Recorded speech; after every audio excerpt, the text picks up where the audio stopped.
Protesters. Palestine. Palestine. Shut down Chicago and San Francisco. Protesters shut down Chicago and San Francisco. Why? And what happened to them? And what did the people have to do as a result of it? They had to walk all the way to the airport. Check this out. Make sure y'all hit a like for the algorithm, subscribe to the channel, and turn on your notifications.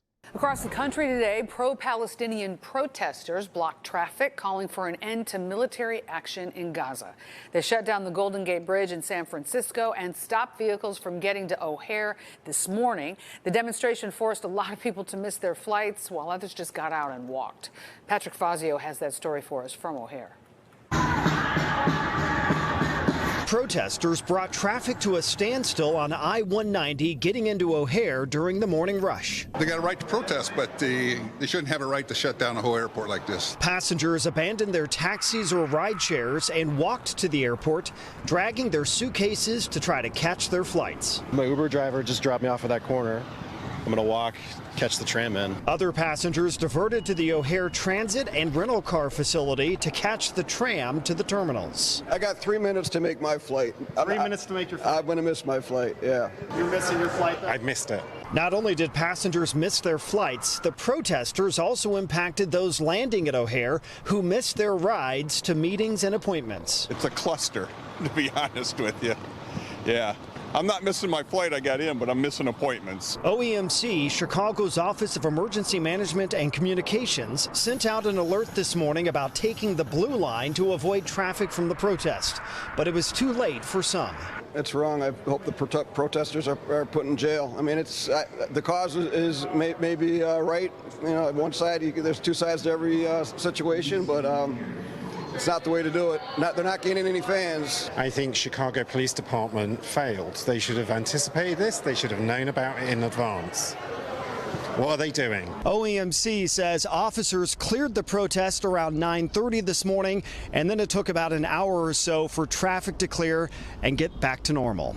Reporting at the O'Hare Transit Facility, Patrick Fazio, NBC5 News. And things are back to normal around O'Hare, but it was a mess during the morning rush. Pro-Palestinian protesters blocked traffic heading to the airport. Travelers literally had to get out of the vehicles and walk with their luggage to get to the terminal. And it wasn't just in Chicago. Similar protests were held across the nation. So what can we expect this summer leading up to the DNC? Here's Charlie Bujahusky. So close and yet so far. They got a right to protest, but they shouldn't have a right to shut down a whole airport like this. Hundreds of travelers forced to find their way around a protest this morning that shut down the feeder ramp to O'Hare Airport. Part of a series of coordinated events around the country designed to focus attention on the Palestinian cause and U.S. policy in the Middle East. In San Francisco, it even shut down the Golden Gate Bridge. A number of different people are going to want to demonstrate and be seen and or heard. Ed Yanka of the American Civil Liberties Union says we can expect similar protests this summer, especially around the Democratic National Convention. There is going to be some inconvenience because there'll be a major demonstration on Daley Plaza that may spill out onto the streets. There may be, events around the convention in which people are marching up and down streets. Hey, is it any way that we can get these people sent over there? Listen, I don't have a dog in this fight outside of the fact that I don't like the fact that a lot of our resources is going outside of the country in the first place. But I am also trying to figure out, number one, how do you stop people from doing what they're supposed to do? Catching their flights, they got meetings, you don't know what's going on. Somebody could be missing something for a funeral or whatever. And then it's a bunch of people that's not even born here disrupting how we supposed to be doing what we supposed to be doing. Ain't it a way for us to go ahead and just ship them on over there or something like that when they doing stuff like this? I seen it. We gonna get to it, H2. We gonna get to it. Is it a way for us to ship people over somewhere when they're not even from here? Seriously. Seriously. You're not going to come out here and cause chaos and disruption. I'm checking all papers, license, registration, everything. I'm checking everything. They be messing up the police officers, emergency services. You can't get nowhere. And they just shutting down traffic and messing up flights. And it's all coordinated. They all working together. They all working on social media, putting it together and all of that. No fear, no control, no nothing. This don't happen in Russia. This don't happen in certain other countries. They shut that junk down immediately. And things of that nature. So there will be some inconvenience, but isn't that the price we pay for living in a democracy? And while the protests may be happening here in Chicago, it's often important to remember that the message is meant for another audience. The audience for much of the speech we're likely to see in and around the convention will be the delegates themselves. Yanka says the city and the DNC need to have a plan to allow for people to participate in vigorous but lawful expression. And Chicago residents should be proud that the debate is happening here. Somebody is out and willing to stand in the sun, willing to, stand in the rain, willing to march up and down after work. Maybe, it's worth time just to stop and listen to what they have to say. Nope. Absolutely not. I don't want to hear them. I don't want to talk to them.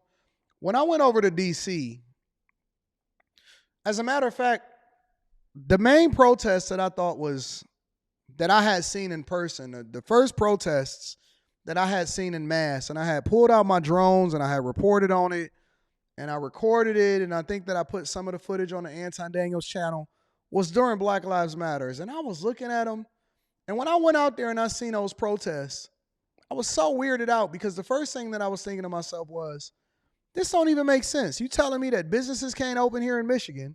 Because I was in Michigan when the protests first popped off. And then I moved down to Florida, and I was like, you know what? We might be thinking about moving to Miami, but that's neither here nor there. But, we was over there, and I was looking, and I said, wait a minute. So you telling me that businesses can't open, people can't go and see each other, we got a freeze and stay in place moratorium, 6 feet, no check. You got to have a mask on in every store that you go into. But I'm looking at all of these people, and they holding hands, and they standing side by side, and they protesting, and they tearing statue down, and they burning up the AutoZone and the Wendy's, and they not social distancing. Remember social distancing? Sometimes I get in elevators in different buildings, sometimes the buildings that I go to, and I see the little stickers on the floor that they never peeled up, and it say, stay 6 feet or 6 whatever away from the next person. And I was like, this don't even make no sense. This is nothing but a distraction from the thing that we should be really focusing on. Real talk. And I was looking at these people in person. I said, this is so weird.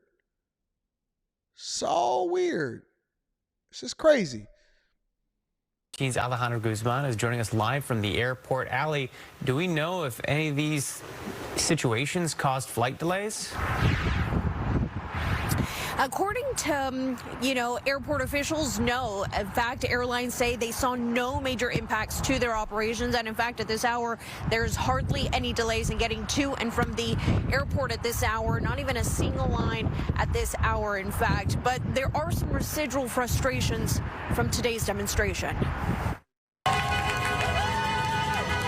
Pro-Palestine protesters heard chanting as they sat with their arms intertwined. Look at these people. Look at these people. You know the other place that I seen protests at that I was just really weirded out is when I went and did my first meetup in D.C. I went and I visited the White House for the first time, and we was actually able to talk to a police officer over there. When it wasn't a police officer, it was like an agent, and they invited us back to do a special tour at the White House, and so that was awesome. Actually, you know who I was with? It was me, Rita, and it was Brittany B. Shout out to Brittany B. It was me, Rita, and Brittany B. And we all was walking, and we went and seen the Treasury, and we seen the White House, and we seen tent cities. And then in front of the White House, if you look over at the White House, I don't know if you guys ever actually been there, But if you look at the White House, it's snipers that's walking around on the roof and stuff. And then if you look right directly, because I thought we was going to go and visit a peaceful White House and we was going to see some things. And it was a bunch of crazies outside. It was a whole lot of crazies outside. Yep, that is true. It is absolutely true. And people was wilding, and I was talking to the guy, and he was like, oh, yeah, man, that guy get arrested pretty regularly, and that guy is crazy, and this guy is like this and all of that. And I was like, these people ain't got no jobs. They just out here riding around, protesting, causing problems in the middle of the daytime. Ain't nobody got no jobs. And then it was a scuffle that broke out, and then somebody got arrested. And I'm like, this is too crazy. I ain't got time to be throwing no support behind something that ain't generating no revenue for me. In a sleeping dragon, locking themselves together, prolonging their efforts. I was waiting for my girlfriend for 30 minutes. Had no idea what was going on. They can't even get out here, and there's no way to get into the airport. The protest started around 2:30 Monday afternoon, shutting down International Boulevard as travelers, rideshare drivers, and crew buses were backed up for messing miles. up all the money. It took me about 2 hours to get here. Traffic is not the problem. The problem is we have problems in another country that we need to focus on. We can't just say, oh no, this is a problem. Travelers like Kevin Shaw walking 2+ miles to leave SeaTac, hoping to get picked up. Others forced to make the trek and catch their flight. The reason unclear as protesters not the feminine black man that came in to give his opinion. Let me see if they're gonna show him again. refused to talk to us, but their message was loud and clear.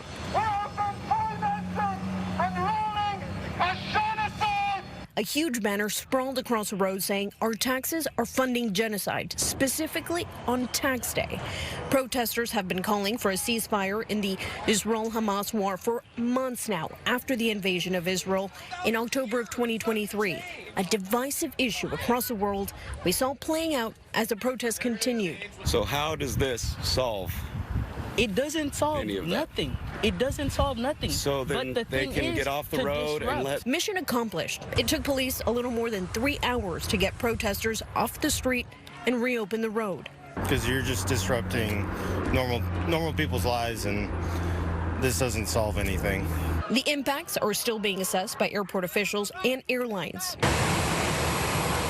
Yet nationwide, we're looking at 23,849 delays. Here at SeaTac, 140, according to FlightAware. I believe this is evil. This is evil?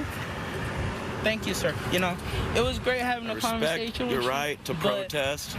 Everybody has a way to do things, and if it's But you have to respect us being disgruntled. Sounds just like a Black Lives Matter situation. Anyways, I don't understand why people feel the need to be able to disrupt other people's lives that don't even have nothing to do with it, instead of actually going and having a conversation with the people that's... Anyways, never mind. Don't worry about it. Don't worry about it. We'll get there. So, yeah, man.